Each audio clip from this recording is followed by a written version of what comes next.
तो दोस्तों नमस्कार, मैं हूं अनिल और रेसलिंग सुपर धमाल में आपका स्वागत है।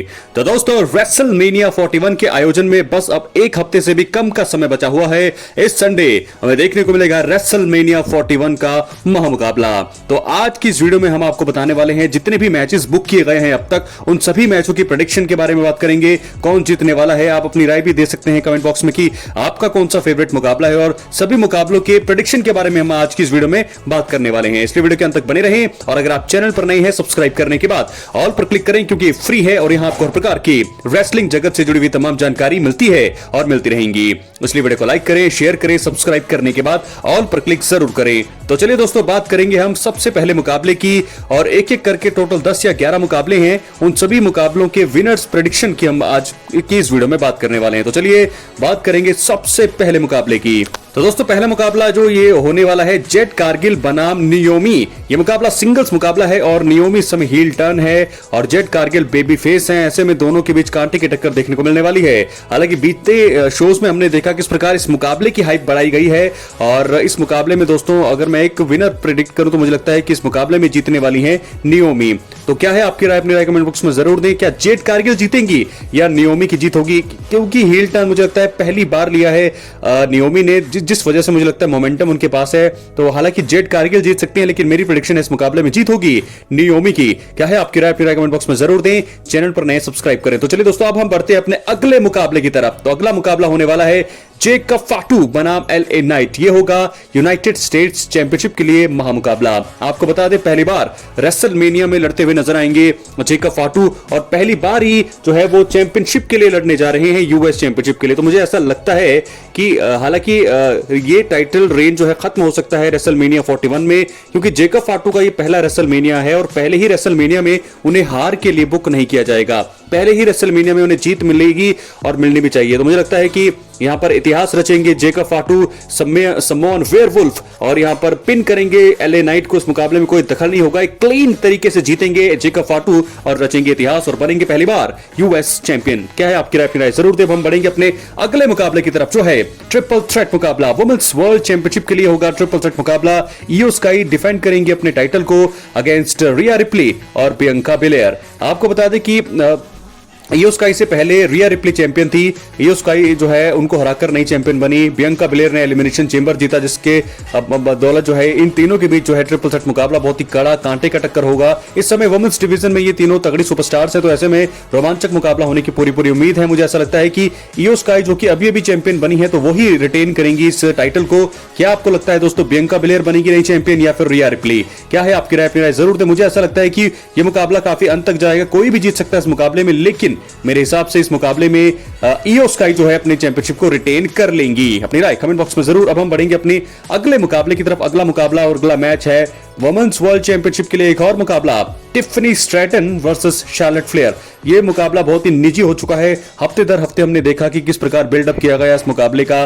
कभी टिफनी अटैक कर देती शार्लेट फ्लेयर पर, तो कभी शार्लेट फ्लेयर ने अटैक किया टिफनी स्ट्रैटन पर। तो मुझे लगता है कि इस मुकाबले में कौन जीतेगा। टिफनी स्ट्रैटन का पहला रेसलमेनिया है ये, तो एज अ चैंपियन है, तो मुझे लगता है कि शार्लेट फ्लेयर भी यहां जीत सकती है, लेकिन टिफनी क्योंकि अभी अभी जो है वो पहला उनका रेसलमेनिया है, पहला वर्ल्ड चैंपियनशिप को वो रिटेन कर रही हैं। शार्लेट फ्लेयर भी जरूर 15वीं बार चैंपियन बनना चाहेंगे, लेकिन मुझे ऐसा लगता है कि इस मुकाबले में शार्लेट फ्लेयर बन सकती है नई चैंपियन। लेकिन फिलहाल मुझे ऐसा लगता है कि यहां पर जिता सकते हैं टिफनी स्ट्रैटन को भी, क्योंकि रेसलमेनिया में उन्हें हार देना भी सही नहीं रहेगा। तो इस मुकाबले की अगर मैं प्रेडिक्शन करूं तो इस मुकाबले में मुझे लगता है कि जीत होगी शार्लेट फ्लेयर की और नई वुमेन्स चैंपियन बनेंगी शार्लेट फ्लेयर। तो ऐसे में इनकी राइवलरी को और भी आगे बढ़ाया जा सकता है। तो मेरी प्रेडिक्शन ये है कि जीतेंगी और नई चैंपियन बनेगी 15 टाइम शार्लेट फ्लेयर। अब हम बढ़ेंगे अपने अगले मुकाबले की तरफ। जी हां, वर्ल्ड हैवीवेट चैंपियनशिप के लिए मुकाबला, गुंथर सामने जे उसो। मेन इवेंट जे उसो जो है रॉयल रंबल मुकाबला जीते पहली बार, लेकिन क्या पहली बार बनेंगे वर्ल्ड चैंपियन?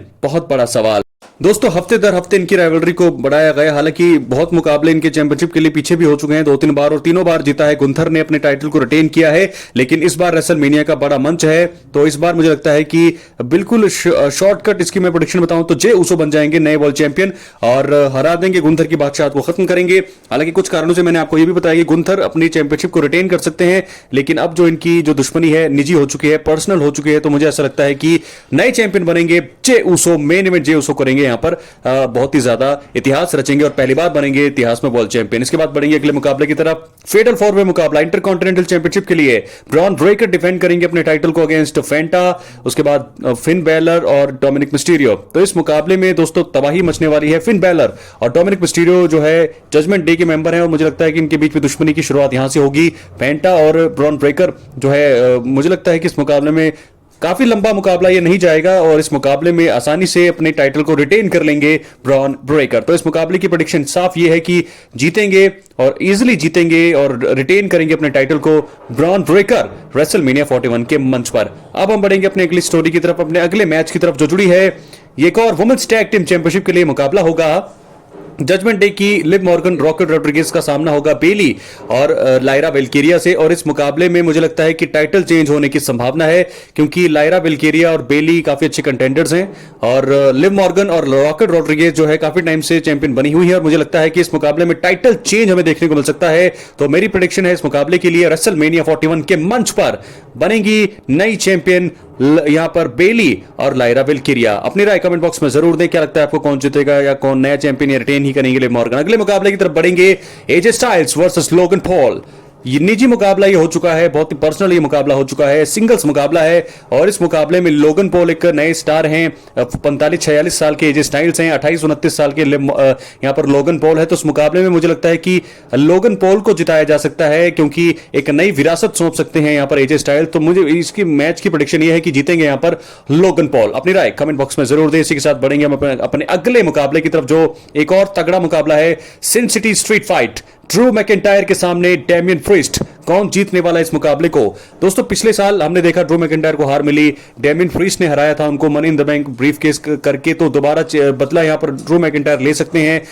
हफ्ते दर हफ्ते ये मुकाबला भी निजी और पर्सनल होता गया। तो मुझे लगता है कि इस मुकाबले में जीत होने वाली है तो बहुत ही स्कॉटिश वॉरियर की ड्रू मैकिंटायर बनेंगे, यहां पर जीतेंगे इस मुकाबले को। अपनी राय आप कमेंट बॉक्स में जरूर दें। इसी के साथ हम बढ़ेंगे अपने सेकंड लास्ट मुकाबले की तरफ। मेन इवेंट रेसलमेनिया 41 का रोमन रेंस, सेथ रॉलिंस और सीएम पंक। तो दोस्तों बहुत ही ब्रूटल ये मुकाबला होने वाला है और मुझे लगता है इस मुकाबले में बहुत सारी दखल अंदाजी रिटर्न्स हो सकते हैं। बहुत सारी चीजें पॉल हेमन सीएम पंक के साइड में खड़े होंगे। सेथ रॉलिंस का भी फेवर है, पॉल हेमन का ने तो अपने फेवर का खुलासा कर दिया लेकिन सेथ रॉलिंस के फेवर का खुलासा यहां पर होना बाकी है।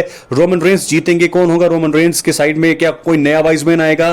बहुत सारी चीजें हैं। मुझे ऐसा लगता है कि इस मुकाबले में प्रेडिक्शन जो है बहुत मुश्किल है देना, लेकिन फिर भी मैं अगर प्रेडिक्शन की बात करूं तो इस मुकाबले में जीत होने वाली है सेथ फ्रिकन रॉलिंस की।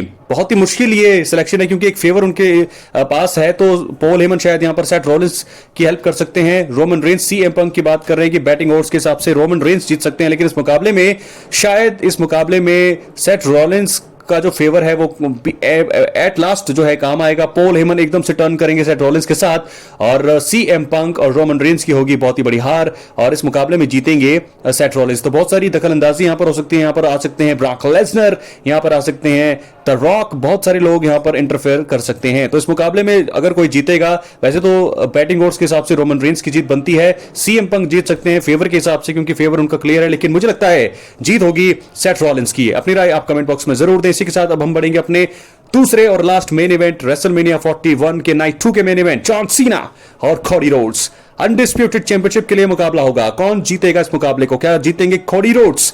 तो मुझे लगता है कि ये जो मुकाबला है हील टर्न जॉन सीना ने लिया है पहली बार 23 सालों में और world heavyweight championship undisputed champion बन जाएंगे मुझे ऐसा लगता है 17 टाइम। और इस मुकाबले में भी दखल अंदाजी देखने को मिलेगी। रॉक आ सकते हैं, रैंडी ऑर्टन आ सकते हैं, कोडी रोड्स की तरफ से, जॉन सीना की तरफ से रॉक आएंगे, रिक फ्लेयर भी इस मुकाबले को रिंग के सामने मौजूद होकर देखना चाहेंगे क्योंकि वो भी 16 टाइम वर्ल्ड चैंपियन है और मुझे लगता है कि जॉन सीना तोड़ देंगे उनके रिकॉर्ड को और बन जाएंगे 17 टाइम वर्ल्ड चैंपियन। अगर वो चैंपियन नहीं बने तो बहुत ज्यादा नुकसान होने वाला है WWE को। तो ऐसे में मुझे लगता है कि जीत होगी जॉन सीना की और यहां पर क्लीन जीत होनी चाहिए। हालांकि दखल अंदाजी भी होगी, चीटिंग भी जॉन सीना कर सकते हैं, लेकिन at the and Cody Rhodes भी बहुत मेहनत करेंगे और ये मुकाबला भी कम से कम 15 या 20 मिनट का हो सकता है, आधे घंटे का भी ये मुकाबला हो सकता है क्योंकि जॉन सीना इतिहास रचेंगे तो ये मुकाबला काफी लंबा खिंच सकता है। तो जीत जॉन सीना बनेंगे 17 टाइम वर्ल्ड चैंपियन। अपनी राय कमेंट बॉक्स में जरूर। बहुत बहुत धन्यवाद।